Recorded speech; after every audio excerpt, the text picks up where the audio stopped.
I remember the day I met Jack as if it was yesterday. I was sitting in a small, cozy cafe, drinking the cheapest coffee they offered and trying to organize my thoughts and plans.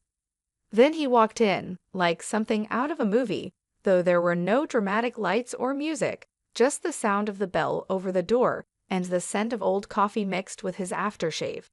"Is this seat taken?" he asked, pointing to the chair opposite me with a charming smile. "Looks free to me," I replied, trying to act cool and not show how surprised I was by his sudden arrival. We started chatting, and it felt like we were made for each other. He liked all the same things I did, from binge-watching the same cheesy TV shows to debating the best pizza topping, and yes, it's pineapple, fight me on it. Soon, we were dating seriously, not just hanging out now and then. It was like I'd known him all my life. Before long, we were even talking about marriage. That's when the trouble started. His parents, let me tell you, were tough to deal with. The first time I met them, it felt like walking into a lion's den wearing a steak. They had a way of smiling while sizing you up, deciding if you were good enough or not. "So you're the girl Jack can't stop talking about," his mom said, her tone anything but friendly. "Guilty as charged," I replied, trying not to let her get to me. They quickly made it clear they wanted us to sign a prenuptial agreement. Now, I'm not after anyone's money, but I didn't like how they approached it. "I'll sign your prenup," I told them, "but on one condition. If one of us cheats, the cheater has to pay up $200,000. Jack looked as if I'd hit him with a fish. "Babe, I'd never cheat on you," he said, looking serious. "Yeah, well, my ex said the same thing before I caught him cheating," I said. "So it was this deal or nothing." He agreed, and so did his parents, although they looked pretty sour about it.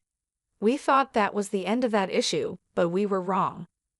One evening, we were snuggled up on our old creaky couch. We kept saying we'd replace it, but never did because it was our special spot. The TV was on, but we weren't really watching. We were too excited, planning a trip to Switzerland we knew we couldn't really afford, but were determined to make happen. "Think about it, Jack. The food, the wine, the art. We have to go," I said, my eyes lit up with excitement. Jack laughed and hugged me closer. "Linda, you had me at food, but let's be real. Our bank account is more suited for camping in the backyard than a romantic trip to Lausanne." I nudged him playfully. "So we'll save. We'll cut back on things we don't need, like your video games." He pretended to be shocked. "Not the video games. Take my shirts, my shoes, even my beloved coffee maker, but leave the games alone." We laughed together. That was typical for us, dreaming big but staying realistic about our simple life. And we were happy. Our joy wasn't just in big adventures. It was in the little things too, like how Jack would make breakfast on Saturdays. He couldn't really cook, but he had somehow mastered scrambled eggs and toast, which he'd serve with his terrible coffee. I loved those mornings. "Hey, I'm thinking scrambled eggs today. What do you think?" he'd ask, already heading to the kitchen.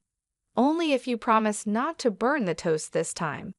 I'd shout back, adding, "And I'm making the coffee." One day, while we were washing dishes together, a simple task that felt special because we did it together, Jack brought up a topic we had been avoiding. "Linda, we need to talk about, starting a family," he said, breaking the comfortable silence. I paused, holding a plate. "I know, it's just scary, isn't it? What if we can't?" Jack turned to me, drying his hands on a towel. "Then we'll handle it together, but we won't know until we try, right? How hard can it be?" I laughed, feeling a mix of nerves and love. Famous last words, babe. But that's how we were. No matter what came our way, we faced it together. Even when his mom started hinting about wanting grandchildren every chance she got, we managed. "Linda, darling, when are you going to give me some grandbabies? You're not getting any younger, she'd say. Her tone was sweet, but her words were sharp. I just bite my tongue, smile, and say, "We're working on it, aren't we, Jack?" And he'd jump in, "Yeah, Mom, Give it a rest, will you? These things take time. But as the year went on, the pressure increased. It wasn't just from his mom, but from within us too. We wanted a family, but it wasn't happening as easily as we hoped. Since Sophia found her new hobby of making my life difficult, our home felt like a battleground, her sharp words the main weapon. It all came to a head one Sunday lunch, a day meant to be relaxed and peaceful.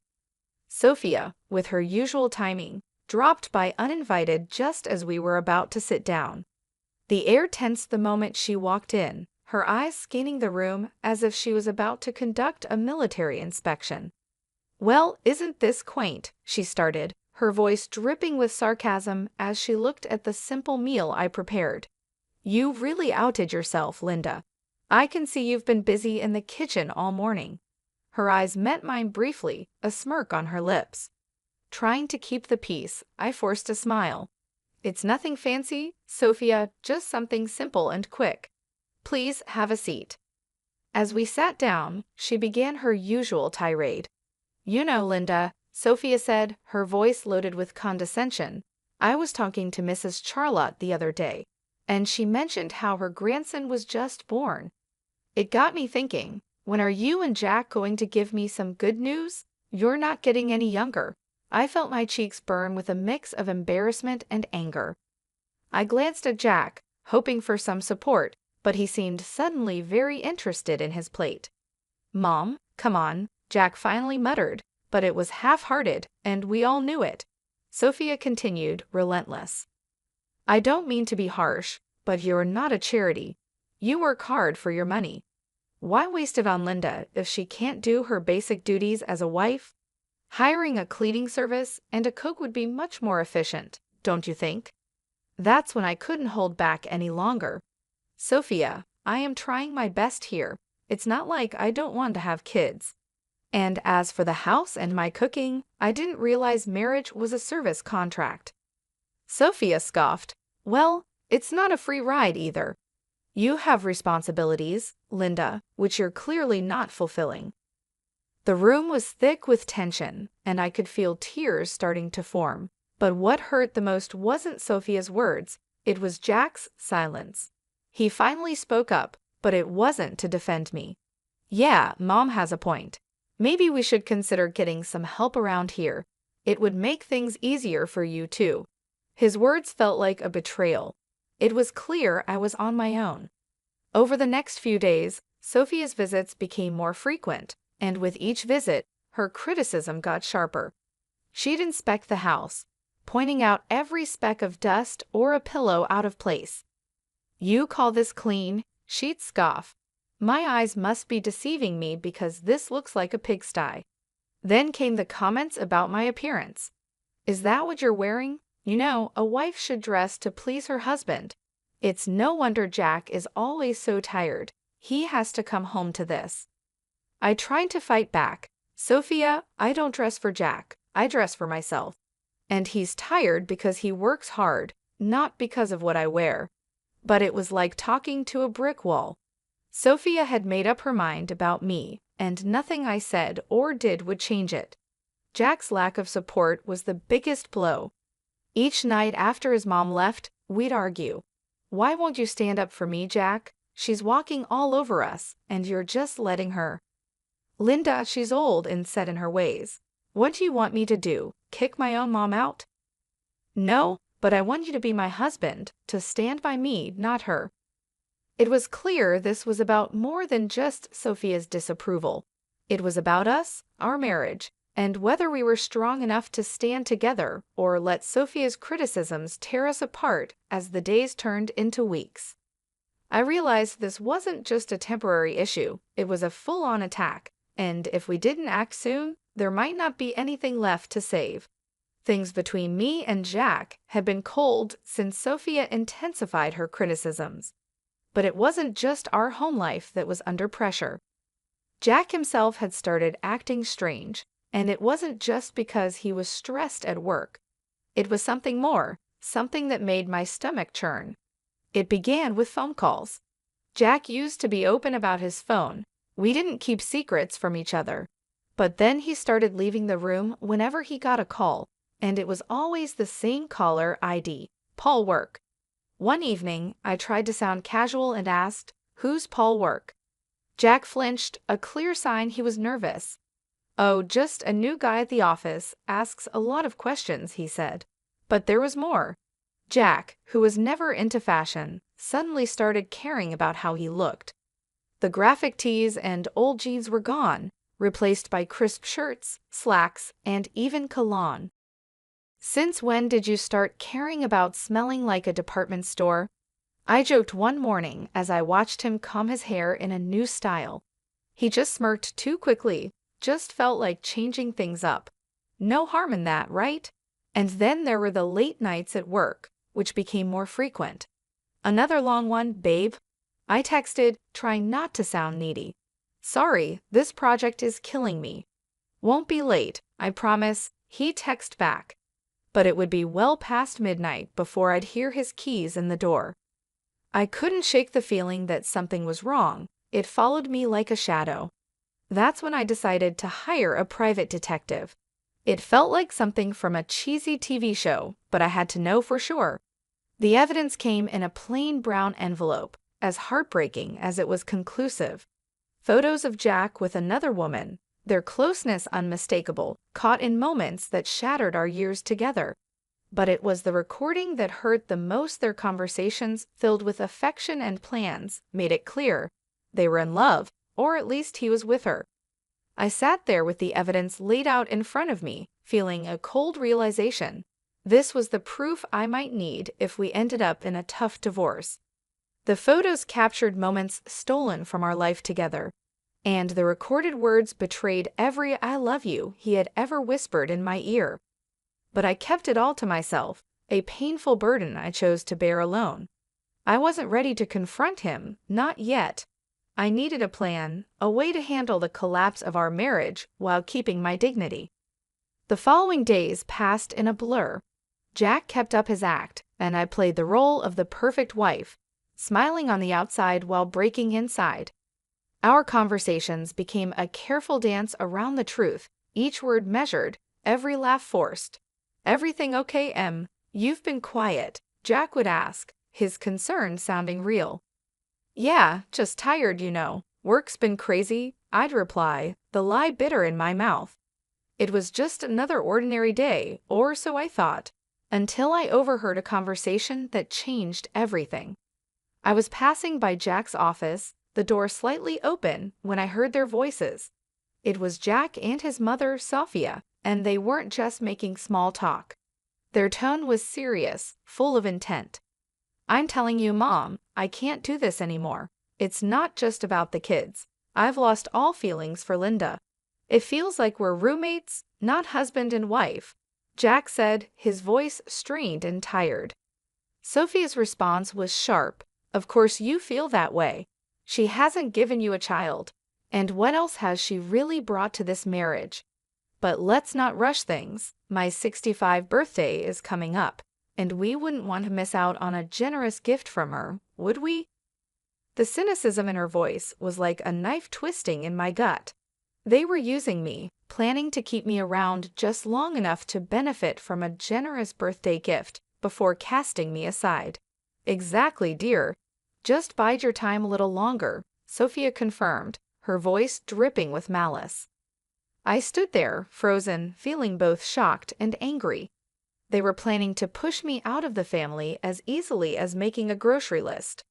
The pain was deep, but it ignited a fierce desire for revenge within me. They thought they could use me and toss me aside when convenient. I was determined to show them that I wasn't just a pawn in their twisted game. A few days later, during a family dinner that felt more like an act than a meal, Sophia brought up her upcoming birthday with a smirk I had grown to hate. She leaned in and asked, "So, Linda, dear, what are you planning for my birthday? Something special, I hope." I looked at her calmly and said, "Actually, Sophia, I was thinking of hosting a dinner at the city's most luxurious restaurant, a night you won't forget." Her eyes lit up with greed, and she shared a quick, satisfied glance with Jack. They thought they had cornered me, but they didn't know I was already 2 steps ahead, Oh, Linda, that sounds delightful. Just close family, Keep it intimate, Sophia said, her voice dripping with fake sweetness. Of course, Sophia, it'll be our pleasure, I replied, the words tasting bitter in my mouth. The weeks leading up to Sophia's 65th birthday felt like a slow march to a big showdown. Every smirk from her and every indifferent shrug from Jack strengthened my determination. My plan was simple yet bold: host a lavish dinner as a supposed loving gesture, then drop a huge surprise. Like all good plans, the details were crucial. The night before the party, tension filled our home. Jack, unaware of the brewing storm, lounged casually on the couch, scrolling through his phone. "Everything set for tomorrow?" he asked, not looking up. "You could say that," I replied, my voice hiding the chaos inside. The day arrived, and as guests filled the lavish dining room we had reserved for Sophia's celebration, the air was thick with anticipation. My heart raced, not from nerves, but from the thrill of what was about to happen. Sophia, reveling in the attention, basked in the luxury of her surroundings. "Oh, Linda, you've outdone yourself. This place is exquisite," she exclaimed loudly enough for nearby tables to hear. As we all settled in, the meal went on with the kind of strange cheer typical of such family events. Laughs were shared, stories exchanged. Then, as the dessert plates were cleared, the waiter approached with the final act of the evening, the bill. He leaned in discreetly and informed us the dinner cost was $66,000. I handed over my credit card, unnoticed by most. Then Jack, with a forced smirk, decided to announce his decision. "Linda, I think it's time everyone knew. I'm tired of this, of us. I want a divorce." His words hung in the air like a toxic cloud, silencing the room. Before I could fully grasp what he said, Sophia, sharp and unforgiving, chimed in. "Well then, since that's out in the open, I think it's best you leave, Linda. We're celebrating family tonight, and well, you're no longer part of it." The room fell silent, every eye on me, waiting to see my reaction. But I didn't crumble. With a calm I didn't feel, I stood up, nodded, and walked out without a word. The cool night air felt like a slap as I walked home, the finality of everything hitting me in waves. By the time I reached his apartment, I had a plan. I packed my essentials, my numbness turning into cold resolve. This was it, the end of one life and the start of another. As I zipped up my last suitcase, my phone began to buzz. It was relentless, and I initially ignored it. But curiosity won, and Sophia's voice shrieked from the other end. "Linda, the payment didn't go through. You need to fix this now." The irony was sweet. In my preparations, I had blocked the shared account, knowing it would be the first thing Jack would try to use against me. "Oh, Sophia, that's unfortunate. But since I'm no longer part of the family, as you put it, I'm afraid you'll have to sort this out yourself." Her outrage was palpable even through the phone, but it sounded like music to my ears. The chaos that unfolded was a fitting end to the farce my marriage had become. I heard through the grapevine about the restaurant staff demanding payment, Sophia's escalating tantrums, and eventually the police arriving to calm the situation she caused. In the end, it was Jack and his relatives who had to scrape together the money to settle the bill, a poetic justice for the betrayal and humiliation they had put me through. The morning after the dinner felt like waking up after a storm. I had my plan, my resolve, and a set of divorce papers in my hand as I returned to what used to be our shared home for the last time. As soon as I walked through the door, the air was thick with tension, like it could be cut with a knife. Jack and Sophia were there, and they seemed like they had been arguing. Seeing me seemed to unite them in anger. "You've got some nerve showing up here after last night," Jack said, his face a mix of anger and disbelief. Sophia, quick to add her own harsh words, called out, "Ungrateful wretch. You've embarrassed us in front of the whole city." Do you know how humiliating it was to have the police calm me down? People were laughing, filming. I met their fury with a calm I didn't feel. "Embarrassed? You think that's your biggest problem right now?" I tossed the divorce papers on the table, placing the photos of Jack's infidelity on top. You should be more worried about this. Jack's face went pale as he picked up the photos, with his mother looking over his shoulder. Their anger turned to shock, and then to panic as they realized what I had. And let's not forget the prenup, shall we? I continued, my voice steady. You cheat, you pay $200,000, to be exact. Sophia's face twisted into a snarl. You wouldn't dare. You can't do this to us. Oh, but I can, and I will, I replied, my tone cold and final. Realizing the seriousness of the situation, Jack changed his approach. Please, let's talk about this. We can fix it. I couldn't help but laugh, bitter and hard. Fix it? You think you can just undo everything with a few words? No, Jack, it's done. Sophia, ever the manipulator, tried to soften her approach, her voice full of fake concern. Linda, darling, think about what you're doing. This will ruin us. That ship has sailed, Sophia. You should have thought about that before. Their begging turned to pleading, their words a desperate scramble to salvage what they could, but my mind was made up. I was done being the victim, done with their lies and manipulations. In the end, Jack had no choice but to borrow the money from his parents to pay me. As I left that house for the last time, check in hand, I felt a weight lift off my shoulders. After everything that had happened, I was finally free. I used the money from Jack to make a down payment on a small but cozy place of my own. It's amazing how much peace you can find in a home that's all yours, where every corner feels like a safe haven from the chaos of the past. Life is quieter now, and I prefer it that way. I've got a job that keeps me busy, friendly neighbors who nod and smile, and a little garden that's all mine to take care of. But every now and then, I hear some gossip about Jack and Sophia. Just the other day, I was getting coffee from the local spot where people gather, and I bumped into someone from the old neighborhood. After some small talk, they leaned in, lowered their voice, and said, "Hey, have you heard the latest drama with your ex and his mom?" Their eyes were shining with excitement. I raised an eyebrow, curious yet detached. Can't say that I have, do tell. They seemed to enjoy sharing the news. It seems Sophia isn't too happy with Jack's new girlfriend. Word is, they're fighting like cats and dogs. Makes your situation look like a walk in the park. We moved on from the topic, but as I walked away with my coffee, I felt a deep sense of relief. There was a time when news like this would have upset me, but now it's just another piece of someone else's story.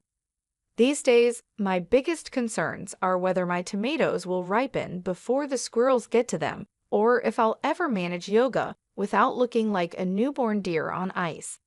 Life's simpler, quieter, and so much sweeter on this side of chaos.